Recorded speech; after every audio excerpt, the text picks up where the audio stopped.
Ladies and gentlemen, my name is Ben, and in this episode of the Smoking Hot Confessions Barbecue Podcast, we're continuing our conversations with the most influential women in barbecue with Sunny Moody, 2021 World Steak Champion and Pitmaster of Mood Swing Barbecue. This is the internationally awarded Smoking Hot Confessions Barbecue Podcast with your host, Ben Arnott. How long's it been since your last confession? Sunny, it's great to see you. How are you today? I'm good. How are you?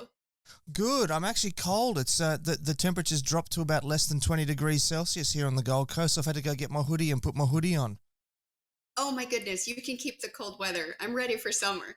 Yeah. Well, I was being a bit facetious there because the Gold Coast is the Florida of Australia. So any time it gets below about what's 20 degrees Celsius, around 70 Fahrenheit, I suppose. Anytime it drops under 70, Yep. we start complaining. So Hey, I get the same way here, so that's okay. I'd imagine so. Yeah. So tell me, what was the last thing that you barbecued?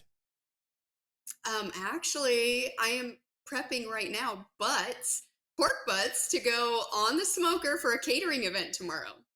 Oh, wow. Tell us about that catering event. What are you doing there? So it's actually a fundraiser.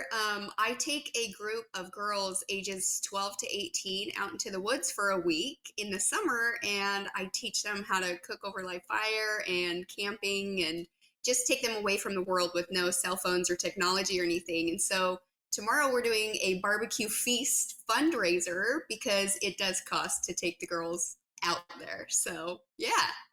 Well, yeah, you got to hire that entire team of security so that to keep them under control once those cell phones and iPads Right. and things get taken away from them. I've only got one. I've got one 10-year-old here, and if I try and take his iPad away, whew, it is on. Yeah, that's right. Well, that's very brave. How did you get into doing that? So it's actually with a church group, and they just take 12 to 18-year-old girls. So we take them out into the woods and, kind of separate them from the world and help them draw closer to God and teach them life skills at the same time. Oh, interesting. Okay. And is that one of those? Is it connected to the behavioral? No, anybody can come. It's just girls ages 12 to 18. Okay. Interesting. Cool. Yeah. I'm glad to hear then that we're not going to see a documentary on it. And what really goes on. Sorry, you've probably got no idea what I'm talking about. I've just been watching a series on Netflix about these behavioral camps that these kids go on out in the woods Yeah. and the So I truth actually of what have really friends goes. that go out and teach those. Yeah. Oh, right. Okay. Yeah. Wow. Alrighty. So let's link back to barbecue then. What's your favorite thing to barbecue for yourself? Like what do you love to eat? Ooh, well, this sounds funny. My favorite thing to barbecue would be ribs. And I do love to eat ribs, but I truly do love chicken. And I know everybody says, my husband even says, that should be a vegetable, but I really like chicken. That should be a T-shirt. Chicken should be a vegetable. I I like love that. chicken just because you can flavor it in so many different ways and it'll take on that flavor. So, with beef, you want the beefy, meaty richness to stand out, and pork, I want it a little bit sweeter. So with chicken, I can basically make it whatever I want to make it. Yeah, it is. It is very adaptable, definitely. And then I've seen that you've got a new hasty bake barbecue out there. Is that your favorite barbecue at the moment to use? I would have to honestly say that Goldilocks, my offset smoker, is by far my favorite. She just doesn't get out as much as I'd like her to. Oh, okay. What brand of offset is it? So she's a custom built, but she looks like a Jambo or an Outlaw. But we had her custom built by Kansas City Smoker Co. And she's just an offset smoker. Okay, and is that what you compete on as well? Yeah, that's what I compete on at any kind of KCBS contest or GBA. If I'm doing steak, I will actually compete on a tribal fire grill.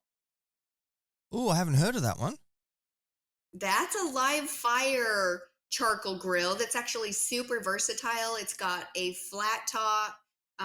It can be wood or charcoal burning, and it's got all different kinds of attachments. So it's got a hood that goes on it. It's got different grilling racks. It's got grill grates. It's got a wok. So it's just super, super versatile. Yeah, it sounds like a fantastic bit of gear. I'm gonna have to look them up when we're done here and check them out a bit. Yeah. So you're originally from Tennessee, from what I was reading online. That's not sort of a place that's super well known for barbecue. So how did you get into barbecue? So this sounds funny. I live in Tennessee now, but I've only been here 3 years. I actually came from out west. I grew up in southern Utah, and then we lived in Las Vegas for 5 years and Arizona for 10 years, which none of those places are known for barbecue. So, my husband actually, when we moved to Arizona, he got into barbecue and becoming a certified judge. And he traveled around doing judging with some of his friends, KCBS contests. So he came home one night because he was a welder by trade through high school and college. And he said he was going to build a little smoker for our backyard, a reverse flow. And I'm like, okay. So I'm thinking just a patio smoker. But when we went to pick it up a year later, it was actually a 500-pound gallon propane tank that he had converted into a huge, massive smoker. So we started competitions in catering. Yeah, right. When your first smoker is that large, you kind of have to, don't you? Yeah, well, our first smoker was a little patio Traeger model, and that's what I learned on. My first experience was actually lighting the whole thing on fire. Wow. How did you Which do that? that's not normal. Yeah, that's not normal for, a pellet smoker, but I'm pretty sure I can manage anything. But my husband, I had never been introduced to any kind of grill. I grew up cooking over like a campfire or in a Dutch oven.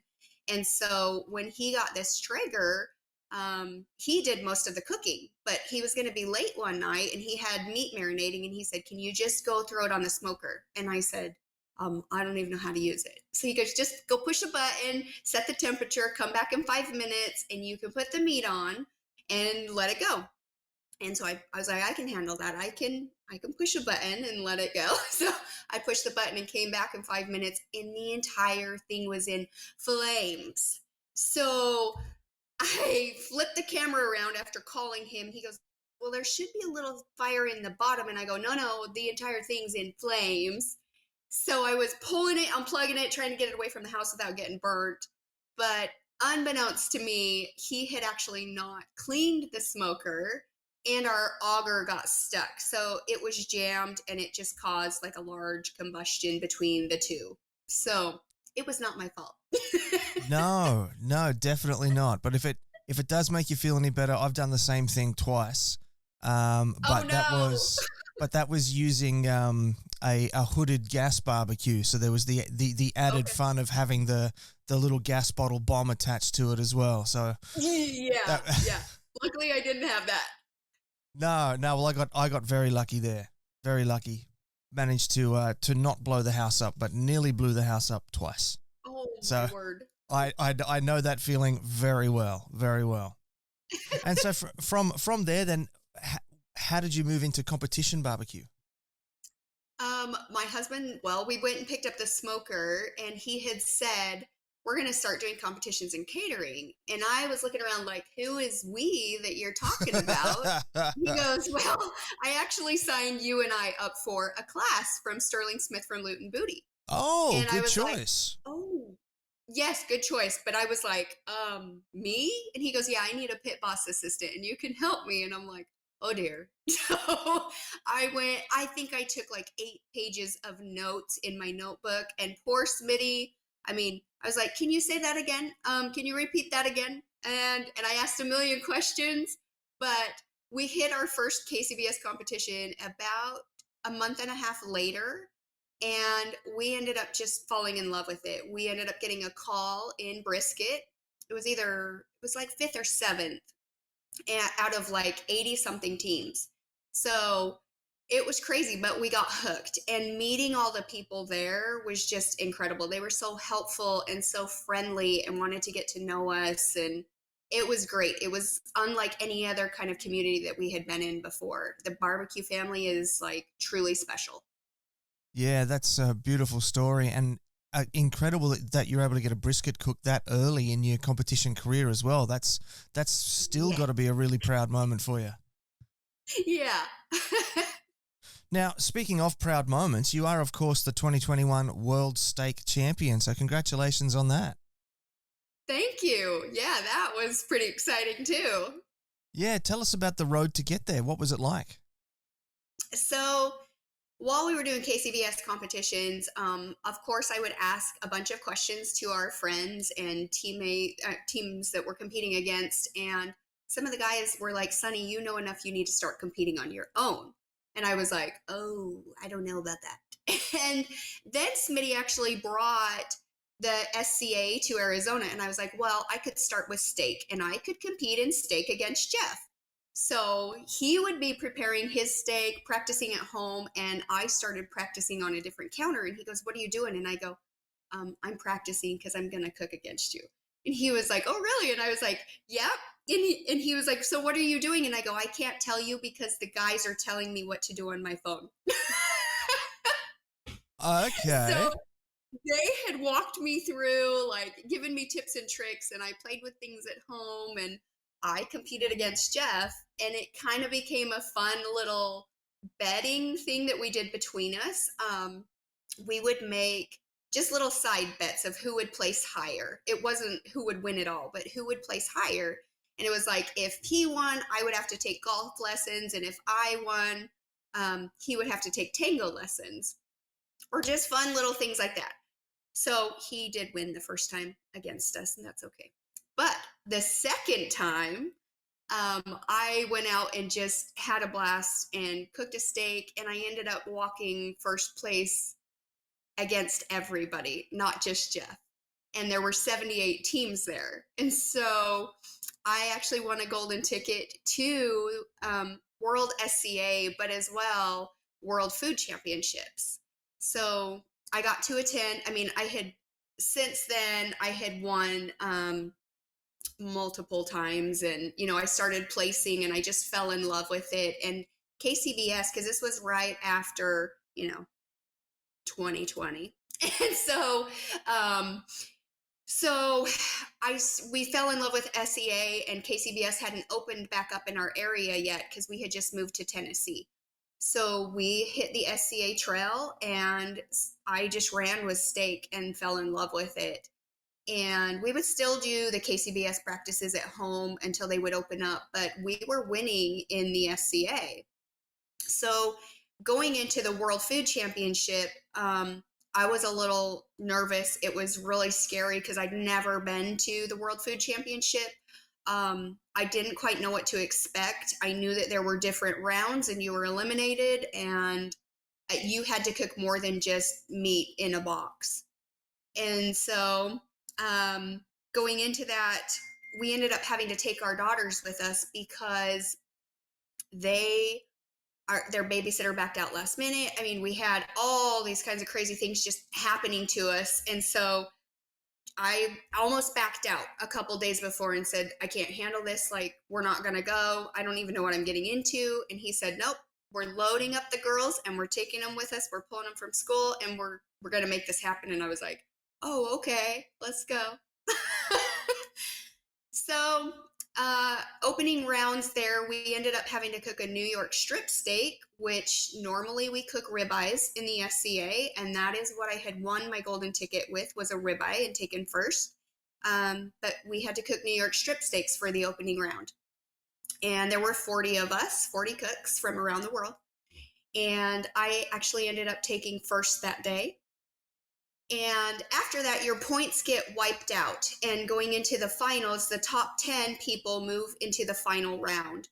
And so we're all on an equal playing field, but we had to cook a filet mignon. Plus, we had to use a black garlic umami sauce, and we had to make 2 sides to go with it. a presentation platter, and 10 samples for 10 judges. So in an hour and a half.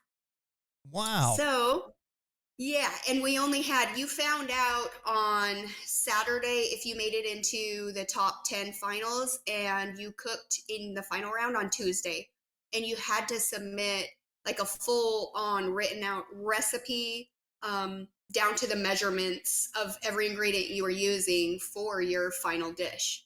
So I kind of threw it together very last minute because I did not know what I was actually getting myself into or how to prepare for something like this. But I knew how to grill, I knew how to cook, and I was comfortable with steak and beef, so that didn't scare me at all. It was more or less finding the right flavors that would combine with the black garlic umami sauce that we had to use, and creating side dishes that would complement it and not be like everybody else.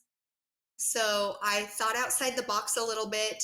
Most people are going to go with potatoes when you think of filet mignon. And I decided to do aged cheddar grits.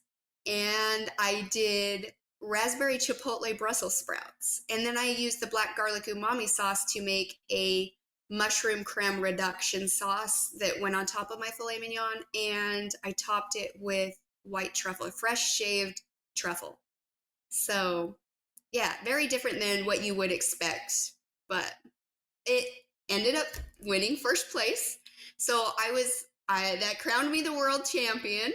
That was really overwhelming. That day was very overwhelming. I had Jeff as one of my sous chefs, and you can have 2 sous chefs, and I didn't have time to find anybody else. I had 2 people back out on me last minute. I mean, another one of those little, everything was running against me.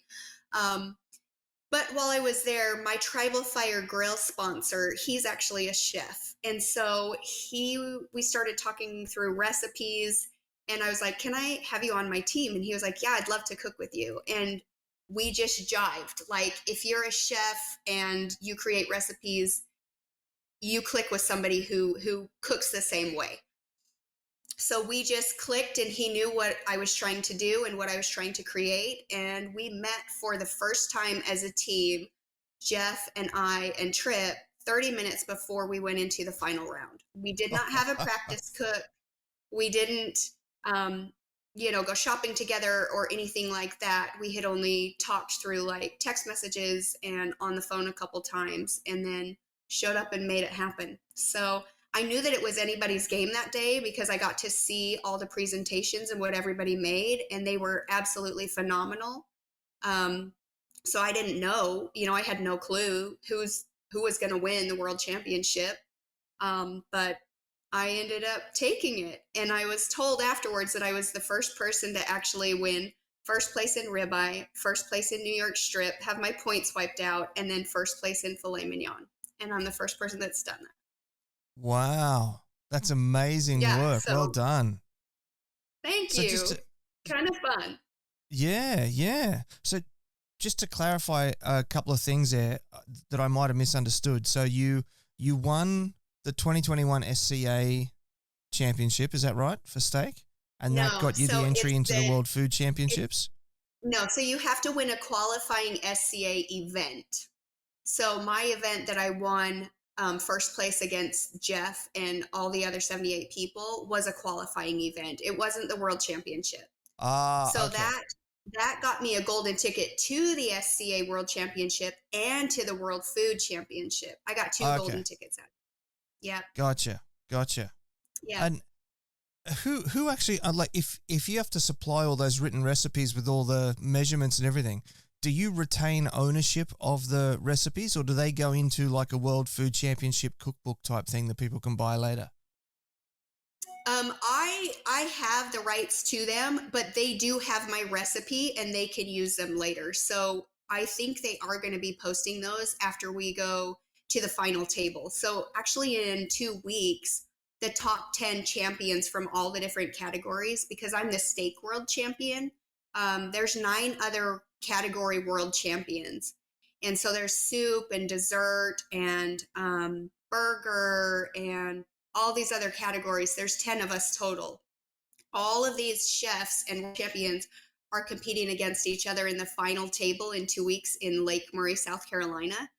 And we have 3 rounds of elimination. So after the last person gets named like world food head champion, like you're the head chef of everything. After that gets announced, I think they are going to release all of our recipes and what we did. Ah, fascinating. Okay. And so when they put the 10 of you up head to head, do they come up with a new, like with an 11th category that none of you are the expert in, and then you have to try and do that? Or do they? Yeah, so it's actually going to be local cuisine to Lake Murray, South Carolina. So our first challenge is actually going to be biscuits, peaches, and grits, and we have to compose a dish using the specific ingredients that they give us. They're from a specific supplier, and we all have to use them and create a dish. And then if you make it past that round, they're taking us out to do a professional catch and cook, where we'll be assigned a professional angler that will help us catch a fish, and it's either going to be striped bass or catfish. And then we will go back and we have to clean the fish and fillet it and everything and cook it and make a dish in an hour for 5 judges. Yeah. And then if you make it past that round, you go on to, you'll be in the top 3, and the top 3 will compete to create a menu item for McCutcheon House, which is a local place there. And they want to feature a new menu item using quail. So we'll all be challenged to create a dish using quail. Right. So I gather then that there's going to be a lot of catfish and quail happening at your house in the next 2 weeks. And biscuits. I think if I don't see another biscuit for a long time, I'll be happy. Yeah. And do you mix it all up from scratch for the biscuits when you're practicing, or do you just grab the log and slice a bit off? No, we have to make everything from scratch. So any of our recipes and dishes have to be made from scratch. Wow. Very interesting. Yeah, I had no idea that it was quite that detailed. The World Food Championship. It's a little intense. It's more than just meat in a box. Yeah. And it's not just take a walk up and grab your trophy and go home. It's like, well, then there's the next thing, and then there's the next thing, and then there's... Wow. The World Food Championships is actually coming to Melbourne and Sydney in the next couple of weeks too. They're going to be having a couple of rounds over here. I saw that. Yeah. You're not heading over here for that by any chance? I wish. That would be so much fun. Yeah, well, the country is open again now, so that's good. You'll be able to get in. That is good. Yeah. Yes. I want to come next year to Meat Stock. I think that would be awesome. Oh, we just did Meat Stock in Toowoomba about 2 weeks ago. It was so good. It was so good. I was at the NBBQA event while you guys were doing Meat Stock, and I was like, dang. I actually saw that, and I was going to ask about that because you had quite an important role in this year's NBBQA. Tell us a bit about what you were doing there. I was asked to be a keynote speaker. And so when Kel asked me, I was like, oh, well, what do you want me to speak about? And I was thinking just 10 to 15 minutes of barbecue, but he goes, no, you have 45 minutes and I want it to be motivational and inspirational about your journey in barbecue. So I had actually never fully sat down and written out my journey, and everything that I had gone through to get to where I'm at today, because it included, a lot of people don't know, they just see me as a barbecue pit master, but I'm a personal trainer and nutrition coach, but there's a whole story behind that, because I went through my own 80-pound weight loss transformation that got me to that point, because I had to overcome some medical obstacles. I have a brain and spinal malformation as well as MS. So when I started to change my life, that's when Jeff actually got us involved in barbecue to keep my mind off of everything that was going on, all the doctor's appointments, and the transformation that I was trying to make happen at the same time. So it was kind of an outlet. Barbecue saved my life and became an outlet for me. And I grew in barbecue because I was so passionate about it, and the people that came with it too, that wanted to help me and see me succeed. And it was just incredible. So I had to actually sit down and write out from the beginning my journey and how I got to where I'm at today. So having to do that was crazy. I mean, it took me a long time, but I gave my speech and I've had a lot of positive feedback about it. I didn't know how well it would Good. go because I've never had to do that, but I got a lot of positive feedback about that. And yeah, it was just basically my journey through my health transformation in grilling and barbecue. So, and then as well, I got to be on the master's panel, which I was super excited for because I was basically the newbie. I mean, we had all these legends up there, you know, Leanne Whippen and Mo Quezon and Bob Trendek and Junior and Mark Lambert. And, you know, then there's me. They've all been doing this for like 20 or more years. And then I'm like, hi, I just started in 2017. So I'm the newbie. Yeah, right. Wow, it was that's a lot of fun. yeah. It's quite a story there as well. And so you're on the masters panel. You did the keynote speaker. I saw like a load of photographs coming through of you doing all sorts of stuff throughout the whole event. Doing lots of things. Yeah, so I actually got to be a judge. They brought in 7 high school barbecue teams from Texas, and it was their 7 top-notch teams, and they competed against 3 professional teams. So they had to do dessert, beans, chicken, half chicken, ribs, and brisket. And so I got to go and judge that. And I don't know why my mind was closed, but when I sat down, I was like, oh, I'm going to be able to tell the difference between the professionals that have been doing this forever and the high school kids. But let me tell you, you could not pick out who was a professional team and who was a high school team. I mean, I judged all the categories except chicken, and I had no clue whose was whose. It was absolutely phenomenal. And to see them out there so dedicated in the parking lot with their little teams, manning their smokers and making all this food and just having so much fun was awesome, because that's the future generation of barbecue. So I love that they have this going on now. Yeah, it's a really good initiative. I actually met their names escape me, but I met them at the 2019 NBBQA conference. It was a gentleman and a lady, and they actually worked at the high schools, and they were telling me that that the high school barbecue competition circuit is now more popular than the high school football circuit. They're getting more people coming out to the barbecue competitions than are coming out to the football games, which I think is going to upset quite a few people. But it was interesting, and it was fantastic. We could do it in more states. I would love to see it in more areas. I mean, even other countries, you know, that would be awesome to get the youth involved. Yeah, definitely. Look, that's a good point for us to take a short break. We'll be back in just a moment. In our modern lives, there are some things we need more of. More time, more money, more love from family and friends. Here at Smoking Hot Confessions, we believe all that can be done through barbecue. If this sounds like you too, then you're going to want to keep the last weekend of July free, because we are bringing you BarbieCon. BarbieCon is a 2-day virtual event with the sole purpose of helping you save time, save money, and become the envy of your family and friends. We're bringing the best barbecue pitmasters and business owners from around the country live into your living room. They're going to show you not only what they do, but how they do it.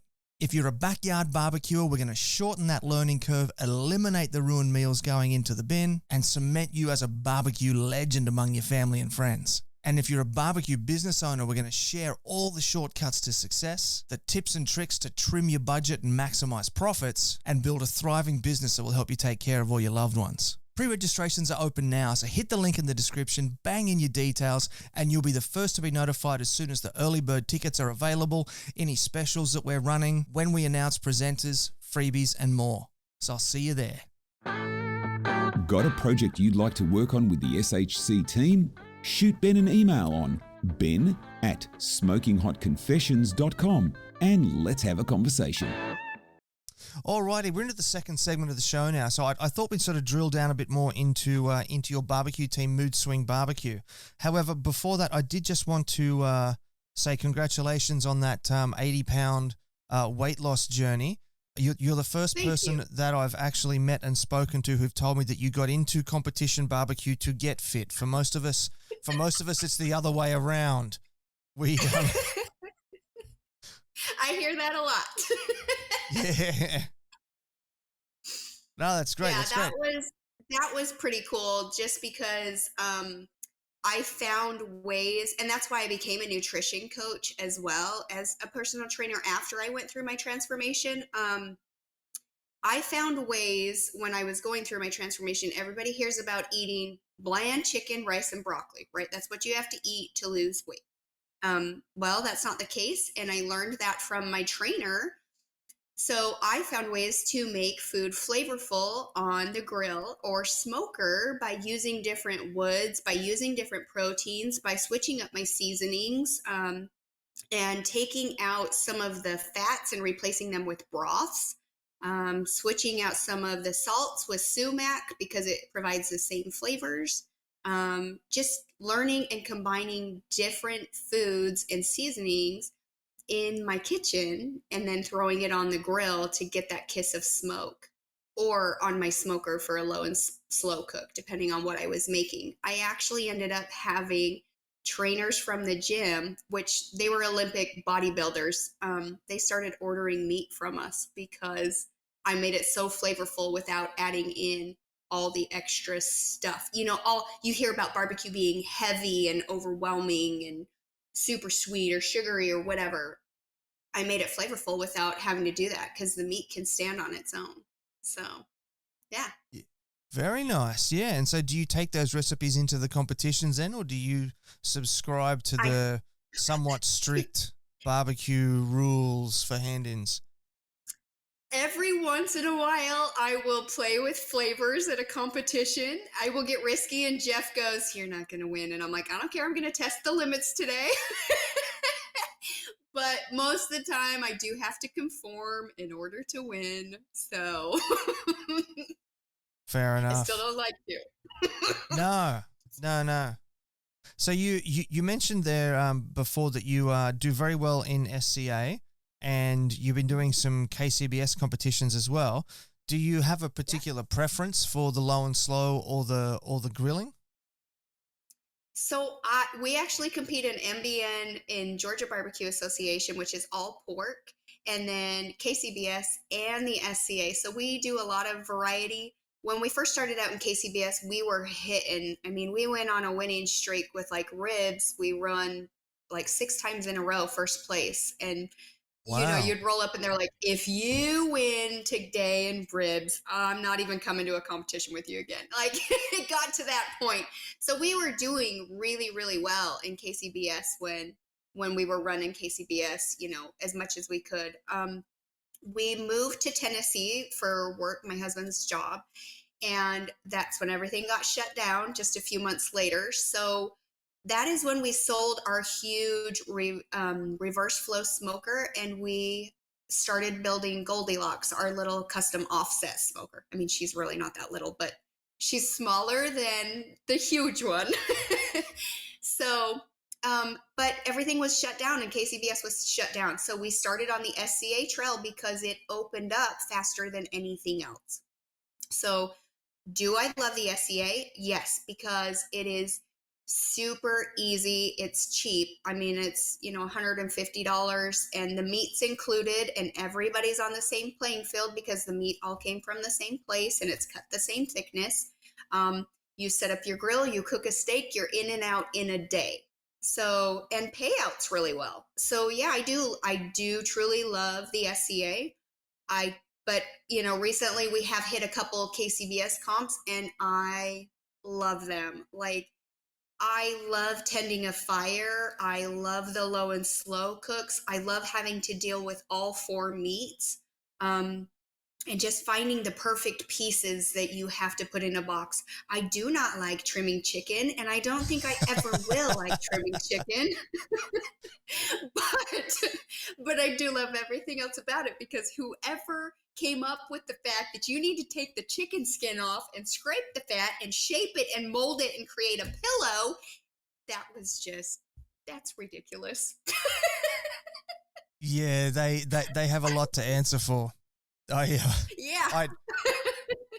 Back when I was competing, I just flat out refused. I saw other people doing it, and I went, no, I'm not doing that. That's ridiculous. But that's probably why they always won and I always didn't. So I'll still do it, but I fight tooth and nail all the way through it. yeah. Well, I've been trying to get. Oh, go ahead. I was just gonna say I've been trying to get Mo Case on the show for a while now, because he told me once that he doesn't scrape the skin. He's come up with a different way of doing it where there's no scraping involved. But then I couldn't get that last little bit out of him, so I've been trying to get him on the show to find out how he does it, so we can just put an end to this whole chicken skin scraping business. Hey, I have a few friends that actually, they'll buy a specific kind of chicken. They will take the skins off, but they'll just jacquard them and lightly prick them, and they will just put it back on. So they're not scraping the fat off. I have not gotten that kind of chicken to try yet. So, but I do want to try it sometime. Yeah, sounds good to me. Now, you just said that you love KCBS because you got all the different proteins to cook, but then you also mentioned that the GBA is all pork. Can you give us a bit of an idea of the GBA? Because we do have KCBS competitions here in Australia, but of course we don't have GBA. Tell us a bit about GBA. So GBA is really fun because they do strictly pork. So you're competing in pork loin, pork butt or shoulder, and ribs. And that's it. And for me, it's super challenging. I don't like to eat pork. It actually, affects my MS and my body and stuff, but I love to cook it, which is really funny. I love to cook it. I love to feed it to people. I love to play with flavors on it.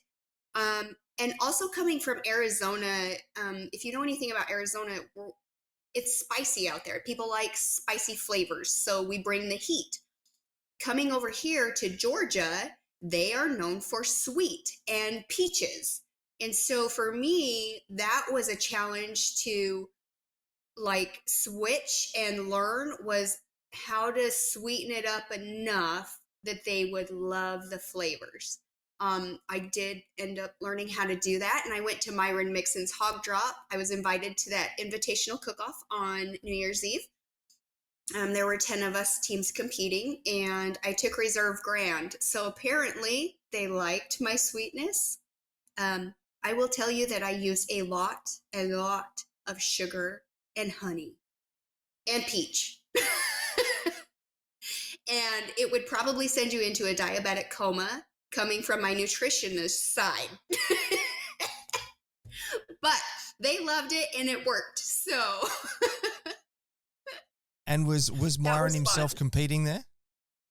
No, so he actually hosts the event and he invites 10 teams to come and compete that night, and he brings in judges and everything, and then he awards the top teams. So I took first place in pork loin. I took third place in butt, and then fifth place in ribs, and took reserve grand. So that was pretty fun. Very good. Very, very good. Yeah, that's exciting. Yeah. Can I ask it's a bit of a off-topic question almost. You just mentioned that pork affects MS. How does that affect MS? So MS is an autoimmune disease. So it affects every single person that has it differently. I have learned through nutrition that pork can actually cause inflammation. So there are certain foods that I have to stay away from because it will affect my nervous system. So pork is actually one of those. I had to eliminate it for a few weeks and then slowly add it back in and see how it affected my body. And pork was one of those. Surprisingly, as I learned more about pork, it actually affects about 80% of people, but they don't even know it. Oh, so, okay. Yep. What does it do to the people that don't have MS? It just causes inflammation. So it'll cause inflammation in your joints. Yep. Or bloating in your stomach. Either one. Oh, okay. So next time I have a sore stomach after eating pulled pork, I can blame it on the Yes. on the inflammation and not on the 4 pounds that I ate personally. That's right. That's right. Okay, that sounds good to me. Sounds good to me. Now, one of the things that I was stalking you online, I saw that you have a background in forensic science. Do you think that has helped you in your approach to barbecue? Are you like super scientific in your observations and your notes and all that sort of stuff about how you do things? Yes. Yeah. So I got a bachelor's degree from college in biology, forensic science, and worked as a crime scene analyst until my daughter got diagnosed with a major health issue, and it was actually like having a bubble baby. So she couldn't be in stores, she couldn't be in daycare, she couldn't be out in public. So I had to quit my job and stay home with her. And then I would waitress on the weekends when my husband could be home with her. So, yes, I do think that my forensics actually helped with my barbecue. I do get super scientific in cooking. I think that's why I like to play with different spices, different flavors. I love to learn about the seasonings and what to combine them with to create another flavor, to make it a healthier option. But meat science as well. I want to learn about the different muscles and how they work, and how, like, some are going to be more tender than others. Well, why? And that muscle's not used as much. It just goes back to the same thing as our body. Our core or our bottom is going to be less, like, it's going to be fattier because we don't use it as much as like our arms or our quads or whatever. So it's the same thing as an animal. It goes down to the science, which ones are used more. Oh, interesting. Now, do you ever go to somebody else's site at a barbecue competition and then just freak them out and stand there and be like, okay, I can see from the barbecue sauce splash that you stood over there and you held the bottle at approximately this height on this angle and you sprayed it with this much force. Do you ever go in there and just like CSI their barbecue tents? No, but I'm going to start doing that. Awesome. That would be really funny. It would be. Well, you've got a partnership with BBQ TV, so you could yes. you could almost set that up with them, like as a candid camera type thing. Yes. Excellent. Now, just before we do move on, you are getting into barbecue classes with Richard Fergola from Fergalicious Barbecue. Tell us how that came about. We actually met back at a KCBS competition last fall. And so we had just chatted and stuff. And he goes, I really want to do a class with you. And so we actually scheduled it. I was going to teach steak because I was hitting so heavy in steak at that point. And he wanted to teach brisket.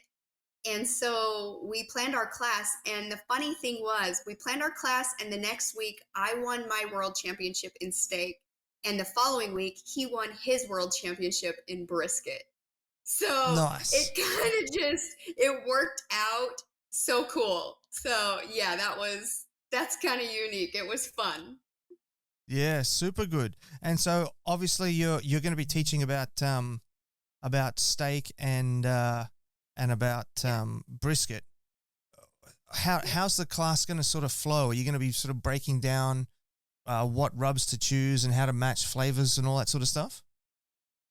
Yeah, so I get a little more specific on my steak, like what you're looking for in the best quality of steak. And again, back to the scientific thing, the different muscles and why, because people don't realize that there are different muscles in steaks. So, some cuts of steak are going to be more tender than others. Even if you have two ribeyes, one's going to be more tender than the other, and it's due to what's in it. So I break it down that way as to how to choose the best ribeye, and then going into how to treat it, whether you need to marinate it or salt brine it or just jacquard it, and then to optimize the tenderness, what flavors go best on top of it to create a balanced flavor profile, and then the best way to cook it. Oh, so good. And then much the same with the brisket as well. Yes. Yep. That sounds like it's going to be a great class. I really wish I could get there. I'm a bit jealous that I'm not going to be able to get there. Yeah. Maybe we'll just have to come over there for Galicious and I, and we'll teach a class over there. It would make a great meat stock stage demo, wouldn't it? That would be fun. Definitely. Well, look, I'm going to write that down in my notes here, but we'll be back in just a moment after another short break. Alrighty, folks, as you're aware, in the Southern Hemisphere here, winter is coming. We just had a chat with Sunny at the top of the episode. She's moving into summer. We're moving into winter.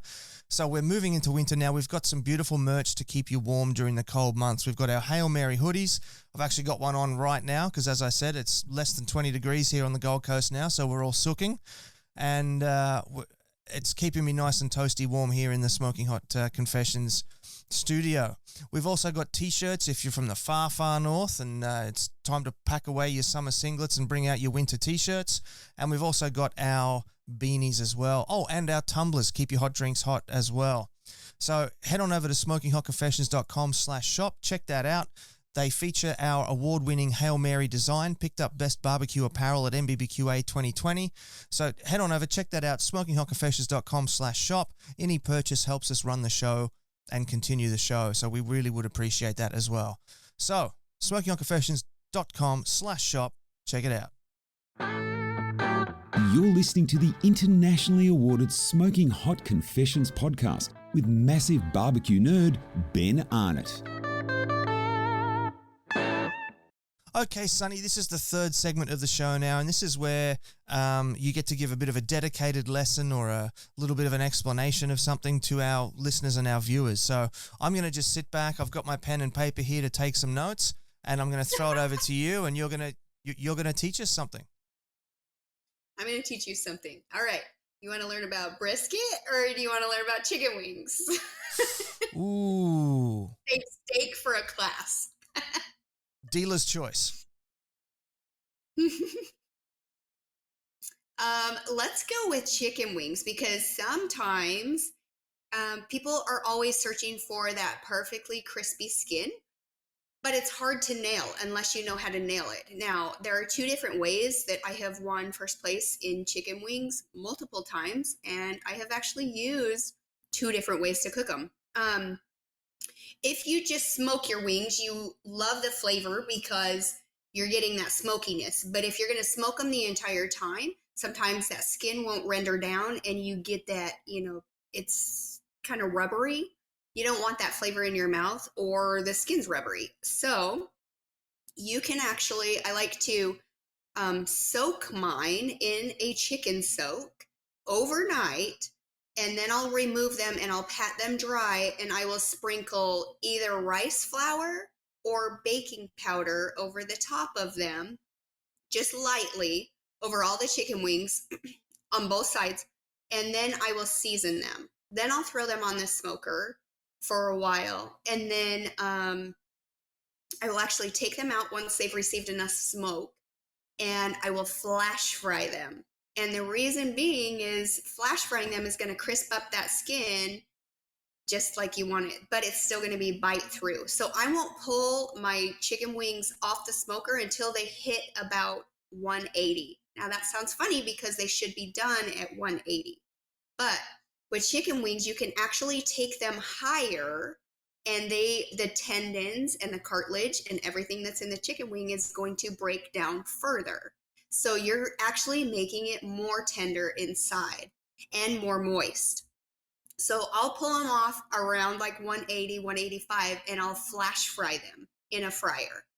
And then I'll pull them out when they're in between 195 and like 203, almost like a brisket. I mean, that sounds funny, but it's really true. They will render down, the skin will crisp up, and then you can either sauce them or hit them with, a dust or more seasoning if you want dry wings. But that's one way, and you get that smoky flavor. The second way that I love to do wings is, again, on the Tribal Fire grill. But there are other grills that will do this. So I will soak my wings in, a solution, like a chicken solution, overnight. Again, I'll do the rice flour or the baking powder, and it's the chemicals in those. Again, that's a little scientific, but it's the chemicals in those that work the best to draw out the moisture of the skin on the chicken. So rice flour or baking powder. And I'm not drenching them in it. I'm not like gonna, try to fry my wings in it or anything. I'm just lightly like sprinkling it on each side of the wing. Um, and on my Tribal Fire grill, I will have, you can do it on a Weber kettle. You can easily do it on a Weber kettle because you are creating a vortex. You'll get the little vortex. You can buy a vortex, or you can create your own with a half pan. You just cut a little circle in the center of it and pull the sides up. And you're going to put all your charcoal so that it is vortexing up through the center of your grill. And that is exactly how my Tribal Fire grill works anyways. And I'm going to place all of my chicken wings around the outer edge, none in the center over the direct heat, but they're out around the edge on the Weber kettle or the Tribal Fire grill. And then I place the lid, or on the Tribal Fire grill, it's a big hood that comes down, and it's creating a convection oven. So the air is going all the way down around the chicken wings and crisping them up. And again, I will not pull them until they're in between 195 or 203, but I will flip them over about halfway through the cook. So typically I'll check them at about 20, 25 minutes, and I'll flip them over. And if I need to rearrange some, because sometimes the ones in the center will get a little more crispy, I'll move those to the back row, and I'll pull the other ones forward more towards the center of the heat, but nothing goes directly over the heat source. So from the charcoal, you're still going to get a little bit of that smoky flavor, and you're creating that convection heat, which is going to crisp up the skin. And you're taking it up to close to the 200 mark to render down everything that's inside. So there's some wings. Yeah, lovely. Thank you. Just one question, really. When you're talking about a chicken soak, is that just like a standard chicken brine that you would use for brining chicken thighs, or have you tried? Yes, and I will throw all of the chicken wings in just a Ziploc bag with the chicken soak overnight. Yep. Okay. Cool. And have you tried buttermilk? I know a lot of people like to use buttermilk with their chicken. You can use buttermilk. You could actually use pickle juice too. All of those work well.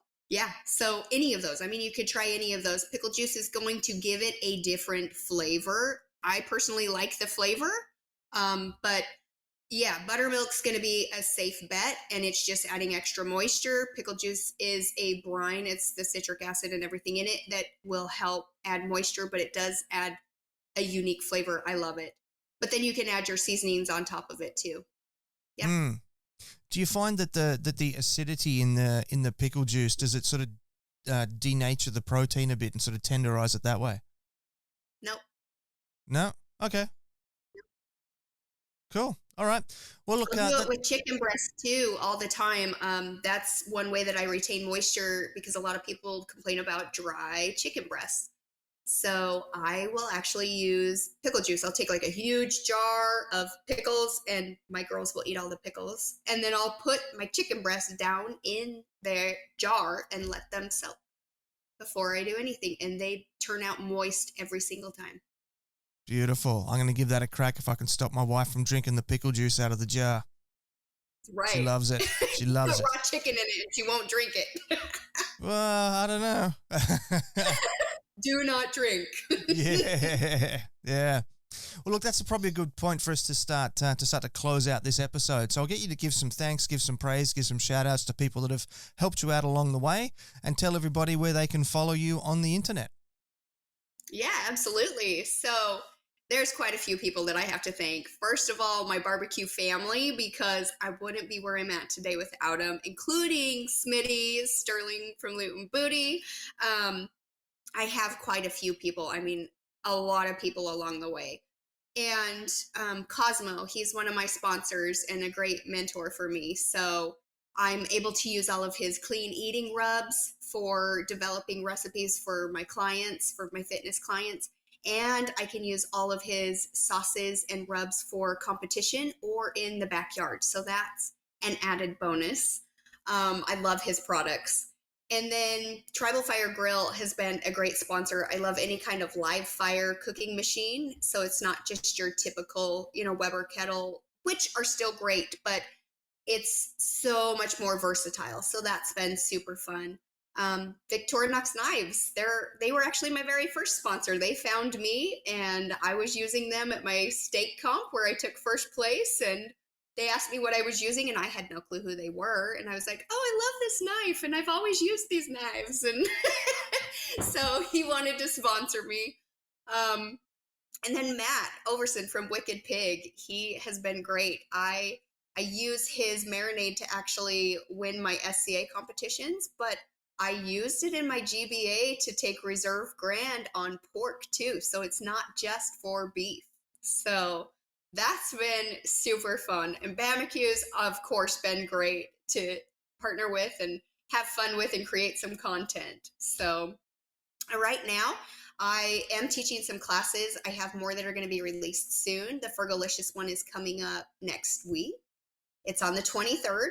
I have one with Bob and Mo K-san. We're going to do a 5 meat class. We're actually going to do chicken, brisket, ribs, pork, and steak. And it's going to be like, it's either 6 or 8 hours long. I don't remember. It's all day long. And we're going over everything, plus drinks. And it's just, we're going to have a blast and have fun. And that's here in Nashville. And I do have a website that is in the works right now where people will be able to follow me. I'm going to, because I'm a recipe developer and I create recipes for some companies right now. B&B Charcoal is one of my other sponsors and I create some recipes for them. And so I will open up my website that is going to have backyard recipes. It's going to follow our family competition team, which is Mood Swing Barbecue. And it will have some competition recipes as well, but I will also have a spot for grilled fit. And that's going to be all of my clean eating and healthy grilling recipes because I get asked about those all the time. So it'll just be easier for people to go and find them. And we'll have some merchandise, some shirts, some hats, some tees, and then an events page where people can find us at events that we're going to be at, whether it's a competition or teaching a class, if it's a competition class or a backyard pitmaster class. And yeah, so we have a lot going on. I am on Facebook under Sunny Moody and Mood Swing Barbecue. I'm not as good as posting on Mood Swing, but I post all the time on Sunny Moody. And same thing on Instagram, it's Sunny Moody Grill Fit, and then Mood Swing as well. And then I'm also on TikTok, and I need to get back on TikTok. And hopefully in the fall, we are going to have a YouTube channel starting. So, yeah. Excellent. Well, that's a lot of different ways for people to get in contact with you. Thank you so much for your time today. I realize that You're really busy, so I do appreciate it. And all the best with everything that you got coming up in the future. Thank you so much. All right, family, there you have it. That was the one and only Sunny Moody. What an amazing lady, and really blazing the path there in the barbecue scene over in the United States. And she's a role model to a lot of people out there as well. So phenomenal story there, tearing it up through the SCA, personal invitations to go into a private competition at the Myron Mixon compound. I mean, that's bucket list type content for everybody I know in the barbecue scene. So that's really good stuff and really fascinating story. Now that is a wrap for today. So remember, BarbieCon is coming. It's the online 2-day virtual conference that we're going to be beaming into your lounge rooms. You got all the best t-shirts, hoodies, beanies, and whatnot over on SmokingHotConfessions.com/shop. But that is it for today. So until next time, take care of each other and keep on queuing. Thanks for listening to the Smoking Hot Confessions podcast. Head on over to SmokingHotConfessions.com for recipes, tips, and Ben's own confessions.